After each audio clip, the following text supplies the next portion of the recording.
The best way to get the optimum results out of your day is to plan your day the night before. There are two reasons for this. Too often during the day, we're just responding to everyone else's needs instead of doing our intended plan. So if you don't have a plan, you're guaranteed not to be doing what you want to do. You'll be responding to other people. The second reason for planning your day the night before is you can rationally decide what you're going to do at what time of the day. Too often people just work from a to-do list. What you want is to schedule exactly what you're going to do at what time. Schedule how long you think it's going to take. And by doing it the night before, here's the payoff. All night long, your unconscious and subconscious mind is going to be working on how to make that happen. It's going to be coming up with creative ideas, pulling information from your past memory into the present so you can utilize it, and literally planning your perfect day. It's like having an employee working for you all night long. If you do it in the morning, you don't get that benefit. And then start to work your plan. Plan your life, work your plan. You're going to be very, very successful. Find something. Find a thing that you genuinely enjoy, because getting good at things you genuinely enjoy is extremely beneficial for young people, because it lets you know that, like, everybody thinks they're a loser. Every young person thinks they're a loser. At least a young person in the situation I was at. Like, I didn't know I wasn't a loser until I started winning, until I started doing martial arts. Martial arts taught me that, like, I could get better at stuff, that I wasn't really a loser. I just was someone who was, like, in a fucked up situation. But you could channel all that energy that you have as a young person into something and get better at it. And then all of a sudden people admired me. I was like, this is crazy. So I went from being someone who was incredibly insecure and basically a failure to someone who was really successful at this one thing that was very dangerous. I fell in love with an essay by Strangest Loop, and it is a list of things that are not doing the thing. So here is a list of things that are not doing the thing. Preparing to do the thing isn't doing the thing. Scheduling time to do the thing isn't doing the thing. Making a to-do list for the thing isn't doing the thing. Telling people you're going to do the thing isn't doing the thing. Messaging friends who may or may not be doing the thing isn't doing the thing. Writing a banger tweet about how you're going to do the thing isn't doing the thing. Hating on yourself for not doing the thing isn't doing the thing. Hating on other people who have done the thing isn't doing the thing. Hating on the obstacles in the way of you doing the thing isn't doing the thing. Fantasizing about all of the adoration you'll receive once you do the thing isn't doing the thing. Reading about how to do the thing isn't doing the thing. Reading about how other people did the thing isn't doing the thing. Reading this essay isn't doing the thing. The only thing that is doing the thing is doing the thing.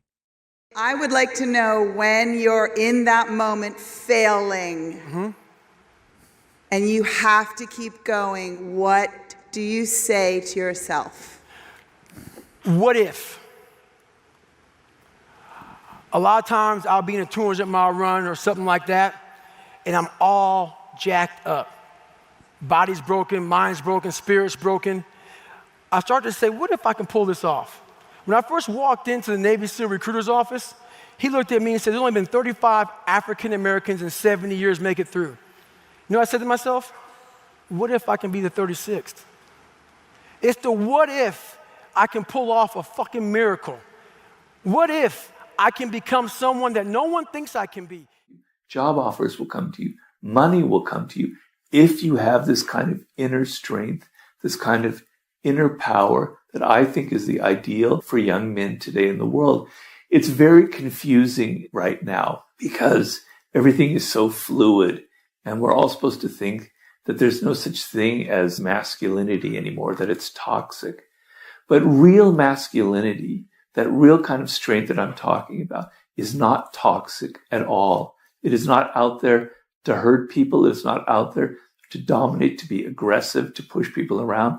It's all about an inner strength, an inner confidence that you radiate outward. And that's a beautiful, beautiful thing. And I advocate making that your ideal and making that the kind of the radar that guides you through these very difficult times.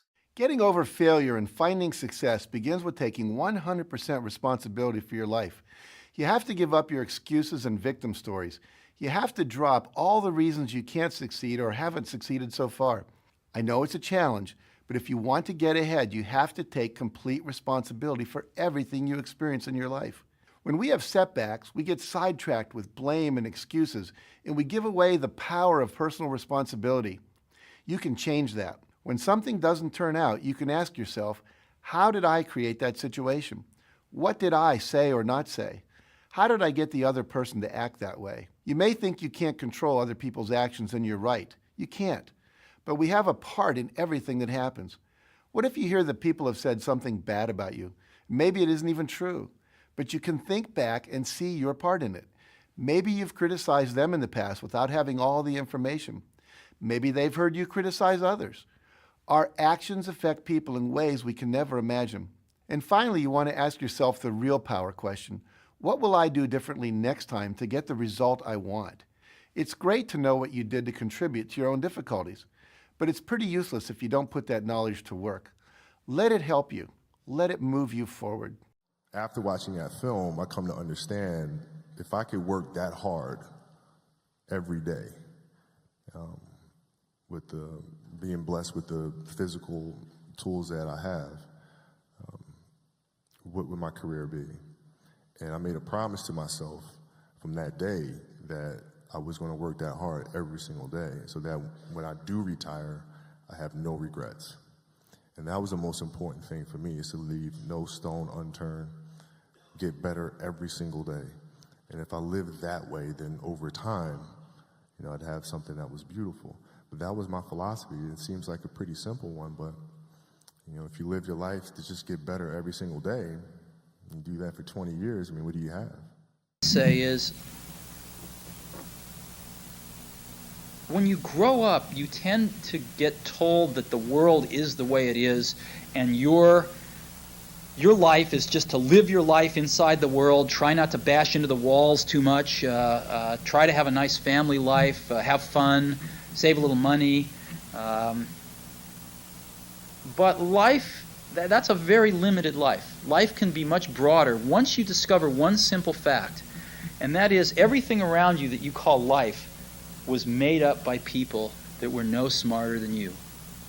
And you can change it. You can influence it. You can build your own things that other people can use. And the minute that you understand that you can poke life and actually something will, if you push in, something will pop out the other side, that you can change it, you can mold it. That's maybe the most important thing, is to shake off this erroneous notion that life is there and you're just going to live in it, versus embrace it, change it, improve it, make your mark upon it. I think that's very important. And however you learn that, once you learn it, you'll want to change life and make it better, because it's kind of messed up in a lot of ways. Once you learn that, you'll never be the same again. Make that kind of big decision. And, I'd already talked to my wife about this, and she was very supportive and said, look, you can count me in 100%, whatever you want to do. It's true. She had married this kind of, fairly stable guy in a stable career path, and now he wanted to go do this crazy thing, but she was 100% supportive. So it really was a decision that I had to make for myself. And the framework I found, which made the decision incredibly easy, was what I called, which only a nerd would call, a regret minimization framework. So I wanted to project myself forward to age 80 and say, okay, now I'm looking back on my life. I want to have minimized the number of regrets I have. And I knew that when I was 80, I was not going to regret having tried this. I was not going to regret having wanted, trying to participate in this thing called the internet that I thought was going to be a really big deal. I knew that if I failed, I wouldn't regret that. But I knew the one thing I might regret is not ever having tried. And I knew that that would haunt me every day. And so when I thought about it that way, it was an incredibly easy decision. And I think that's a very good, it's if you can project yourself out to age 80 and sort of think, what will I think at that time? It gets you away from some of the daily pieces of confusion. I left this Wall Street firm in the middle of the year. When you do that, you walk away from your annual bonus. And that's the kind of thing that in the short term can confuse you. But if you think about the long term, then you can really make good life decisions that you won't regret later.